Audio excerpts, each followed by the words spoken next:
Welcome everyone. My name is Carolyn Ray. I am a career advisor in the Career Development Center here at Suffolk University.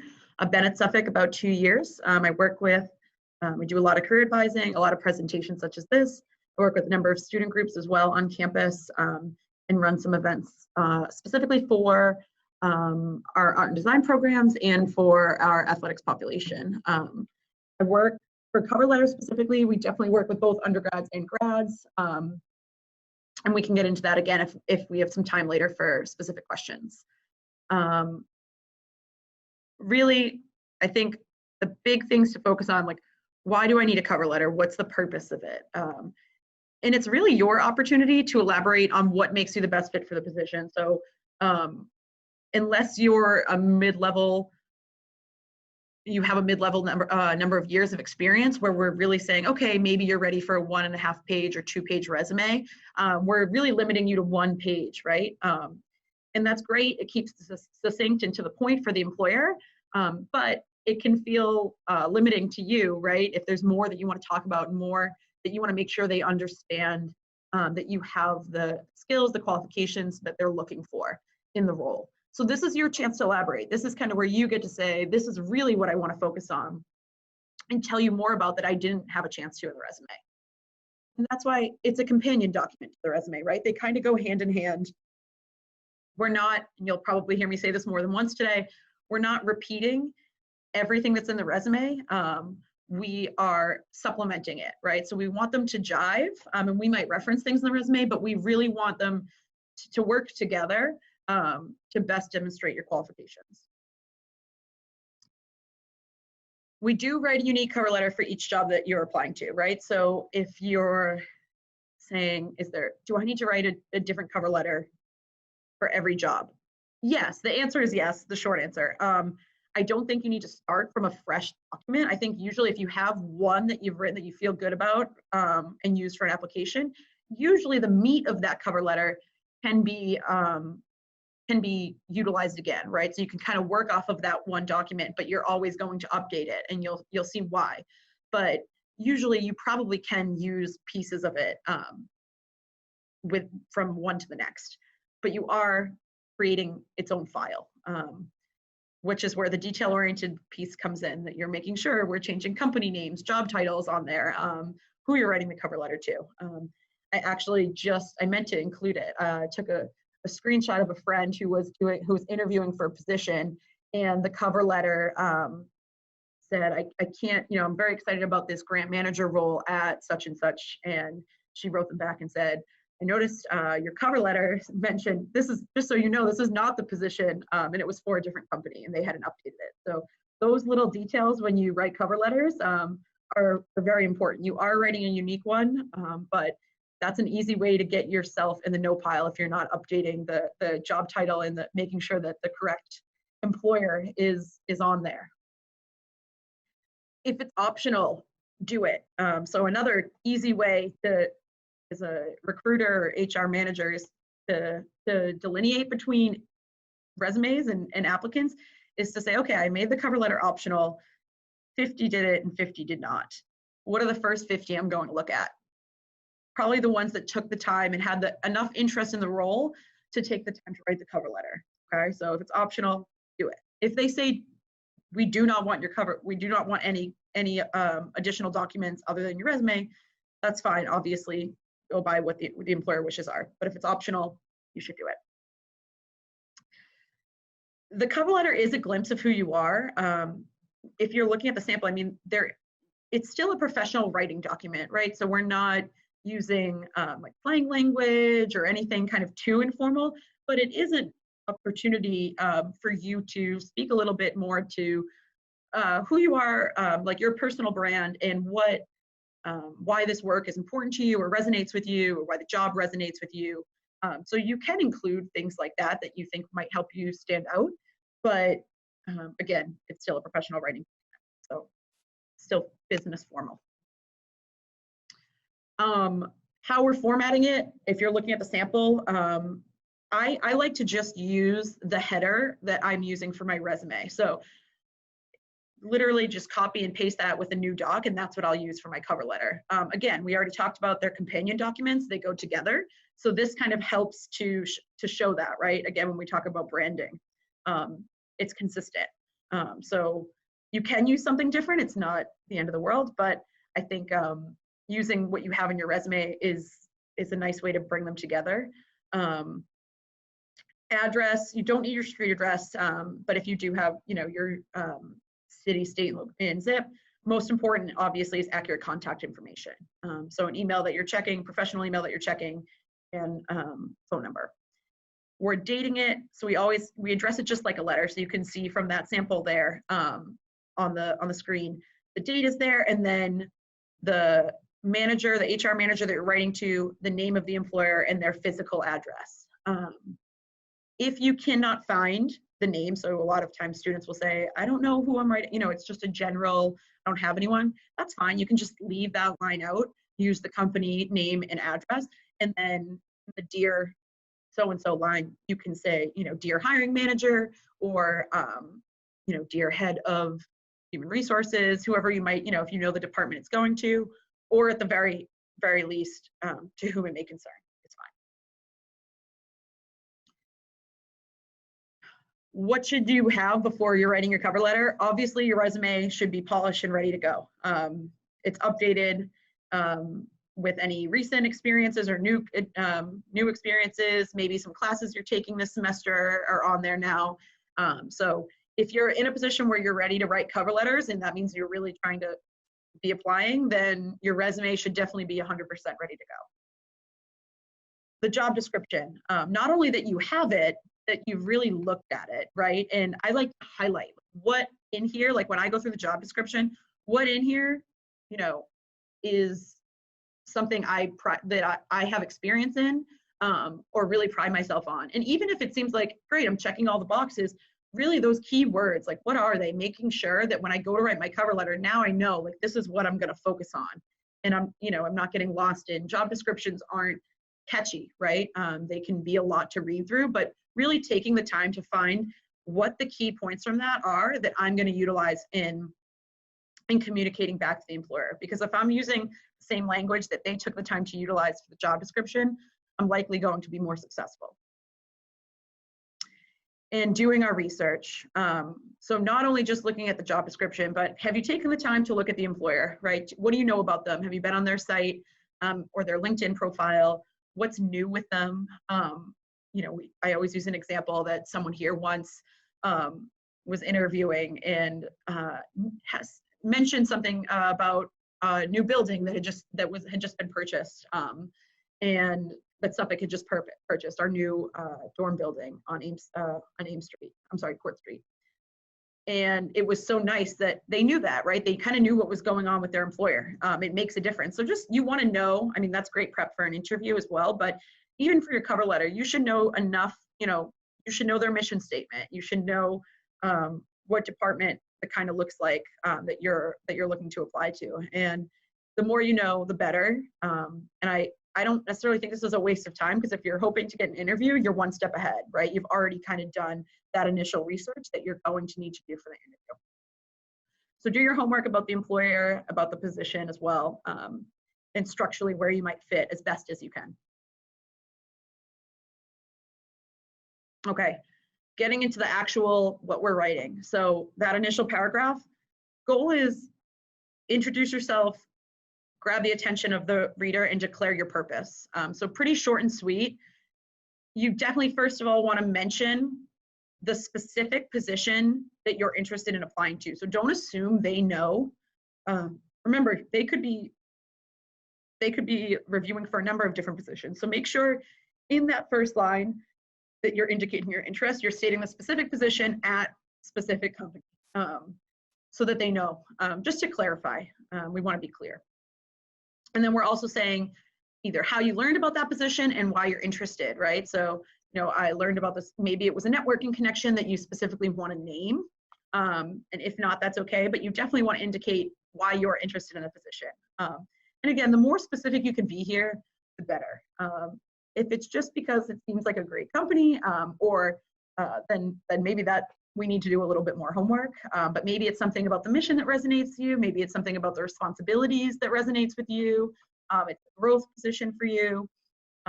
But something, again, we're being concise and to the point, but have something there about why you're interested in the position. And then we finish up with a thesis statement of why you're the best fit, right? You'll see it in the sample there. I'm confident that I am the best fit for X role based on my A, B, and C. And that part is where we have to do some exploring, and we're going to talk about that. But you kind of put that thesis, that statement there, and that at the end of that first paragraph, and that's what the body of your cover letter is really going to more thoroughly explain. So when we get to those middle paragraphs, before we even talk about what we're writing or how we want to write it, think, okay, ideally, first of all, ideally no one paragraph or no more than two. I am the biggest victim. I know I used to, coming out of college, I used to write page-long cover letters, and like my margins would be 0.2 to get everything. I just had so much I wanted to say, but really middle paragraphs, one or two more, pick the most relevant thing. So really, we want to be more specific, but about the best claims, the claims that best support our and justify the fact that we are the best fit, right? The best candidate for the role. So how do we do that? How do we know what to focus on? Again, we come back to that job description. What are the job requirements, right? What are in there? And this is why if you've gone in, you've highlighted that, it really helps. What skills they're looking for, what you're going to be doing, what your role is going to be doing, even the mission statement, what they say is important to them, what's important to the role, what are they looking for? And then you got to go back through your resume. If you have work experience or even internship experience within your field, this might seem like an easy, like you're like, whoa, I did exactly what they're looking for already in X role. But it might not, right? It might be an academic project that you've been working on that maybe you have in your resume or maybe you don't. If you're changing fields, sometimes that might be the case that, yes, you might want to mention your previous role or previous employer and what you did there, but there also might be something about your current program that you really want to dive further into to make sure they understand, I am learning these relevant skills and other abilities through the classes that you're in or the program that you're in. But really looking at those two and saying, what's the biggest overlap, right? What is the biggest overlap? And that's what we want to focus on. And when we say ideally one paragraph or no more than two, we want to pick one or two things that really demonstrate, and maybe no more than three major things that really demonstrate why we're the best fit, right? That really show. I always say, kind of like dumb it down and say, hey, you're asking for X. Look at, I did X in such and such role or in such and such project, or it could be a volunteer experience or a leadership experience, right? I say all the time, I've had students that are the social media, they're marketing majors and they're the social media chair of their club, and they don't talk about they didn't have it on their resume or they didn't highlight it on their resume, and it's not something, if you're applying to a coordinator role and it says they're going to manage the social media accounts, well, you might really, even if it's just a club on your resume or it's just a small part, you might really want to expand upon that in the cover letter, right? So it could be anything, as long as it really, you're showing what that you have, that the skill that you've been working on transfers really well into the role they're hiring for. Okay. So I think kind of really sitting down with your resume and making sure that you're focusing on the ones that are as specific as possible to the job description. Now, this is the part of your resume your cover letter that might transfer really well to all of your cover letters, right? You might say, great, I'm in accounting and this is it, like this is what I've done. These paragraphs really get at most job descriptions that I'm applying to because they're really similar. But if you are if you're in psychology or sociology and you're applying to a number of different roles that have some similarities, but they're all, highlighting, the job descriptions are different enough that they're highlighting different skills or really focusing on certain backgrounds or qualifications, those might need to change a little bit, right? Sometimes I had a student apply to nonprofit that was working with refugees through their educational coaches, and she had experience working with international students at her high school. And that's something we kind of said, well, maybe you need to come back to that. She had tutored, right? So maybe that's something that in other roles you wouldn't have focused on, but in this role, it's really relevant. So maybe we need to expand more on that in your cover letter, because it really shows that you've worked with the population that they're looking for you to work with. Any other role she applied to, she probably wouldn't have focused on that, right? But for this particular one, it was really important. So that's kind of how we go through what the meat of your paragraph should include, the strategy of it. It could be skills, experience, knowledge, anything from your background that's going to connect you to the job description and to the qualifications, okay? That's what we want to include. Not all of it, right? Again, we don't want that big, I wrote a full page, there's no white space on this page, but that's what we want to include. And we want to present the results and highlight that you'll be able to achieve similar results for the employer. So results are great if you have them, like if you achieved a certain number, a certain goal, great. Or if you built a program or something that you did, include that, right? And because then it shows not only did I do this, but this is how I did it well, right? And now you know I can also do it well for you. So if you have anything like that, like I would say also try and get it in those resume accomplishment statements, but definitely want to highlight achievements in your middle paragraphs as well, if that's something you feel like you can do. You know, if you were doing like bookkeeping and you like reorged their whole system and felt like you really kind of put your own touch on something, make sure you get to like what that result was. Not that just that you did it, but like, oh, and this is what came from it, right? So that result piece can really kind of push the edge of, yes, I have the skill and I do it well. All right, so I'm going to get you what you're looking for. It is not a summary of your resume. So just repeating that, don't include everything that's in your resume. Don't, you know, if you list academic courses in your resume, that's great. You don't need to then say, I'm taking blah, blah, blah, blah, blah. Now you might say, in my cost accounting class, I completed a project that allowed me to utilize X to complete whatever. That's great because you're getting more specific, but we don't want to repeat the list of classes, right? Or repeat the list of skills, right? If you're in a really technical field like business analytics or information systems, your examples, you probably will want to include, maybe if you're saying like, oh, I got really good at a certain program in a certain class, you might really want to expand upon that, but you don't just want to list your skills section from your resume back in here, right?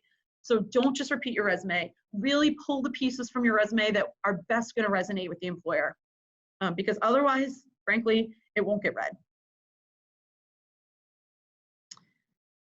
And how do we end? It's a wrap up, right? So if you're looking at the sample, pretty small. This is, I think, too, is where you can kind of put, how I mentioned, you can kind of put your personal touch on it. I think that last like 2 or 3 line paragraph is the best place to do that, where you can really say like, I'm really looking for this next challenge, or you know, I'm really ready for this next responsibility or position, something about, maybe if it's more mission driven, right? Like, I really want to work for an employer that cares about the community around them. And that's why this position resonates with me so much. I had a student do that for a bank, right? And it worked well. But otherwise, you know, so a little bit of a personal touch if you're so inclined, but otherwise it's a wrap up, a call to action. You know, thank you so much. I look forward to hearing from you. You might see some students will say, oh, well, should I tell them I'll follow up? Only if you plan on doing that. So if you're going to follow up in the next 1 to 2 weeks and you know that that's part of your process, great, but don't say you're going to do it if you're not going to do it. So if you're applying and that's not something you plan on doing, it shouldn't be in there, okay? You can still follow up if you're so inclined, but don't put it in there if you're definitely, if you're not 100% positive that you plan to do that, okay? And less is more. I know I've kind of mentioned this as we've gone along, but sometimes, you know, I know you said put a personal touch on it. I said that and I mean it, but make sure, again, we're being concise and to the point. So if you kind of reading through it and you're like, this is long, make sure you go back and are saying, okay, maybe I need to cut this down. Make it digestible for the reader and something that if they're kind of skimming or reading quickly, they're gonna pull out key phrases, right, and key points from it. And have someone else read it, either someone in our office or someone colleague, read it and say, okay, when I read through it, this is what I grabbed quick. And is that what you want? Is that what you were hoping for, right? Is that what you were hoping to highlight? Make sure it kind of hits home what your purpose was. Again, like I said, I really believe this part should match your resume. I think that's the best way to do it.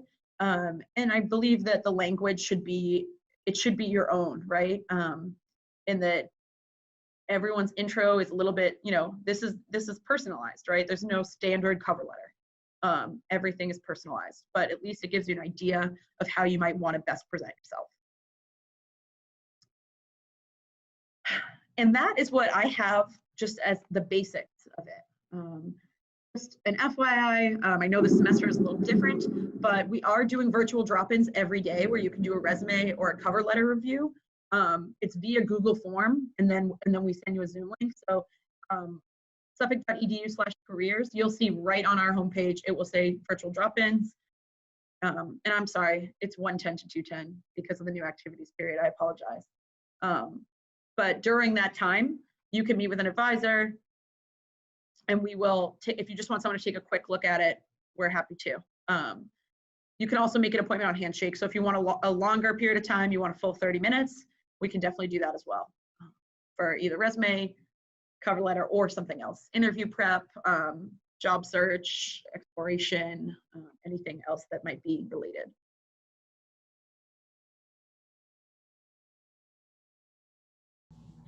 You can check, so first of all, read the job description thoroughly, because sometimes it is on like either right at the bottom or on, even if you're applying through like a third party, sometimes if you go to the site and go into their internal application site, you'll find it will be listed there, and it just might not be listed on the third party.